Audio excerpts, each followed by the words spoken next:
ito ay panahon na walang pasok. Panahon na sana para makapaglaro ang mga bata. Ngunit lasapin man nila ang kanilang pagiging bata sa kanilang panahon, kailangang tumanda at magkaroon ng kita. Sinubukan kong ilagay ang wireless microphone sa dibdib ni George at dito ramdam na ramdam ko ang pagod ng kanyang hina.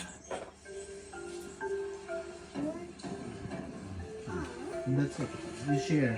Do you understand their journey, Kinan? You get the tissue, babe. Vera. Ang hirap kitain ng pera. You learn from these kids. Yeah, wash your hands. Wash in the bathroom, Rang.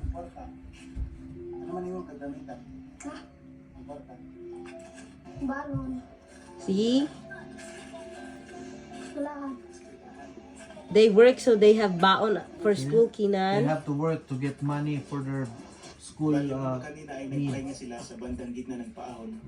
Pagdating sa tuktok ay ito naman habang nagpahinga yung nauna, yung hindi nagpahinga, yung dumating naman na nagpahinga ay dumiretso na pagdating sa tuktok.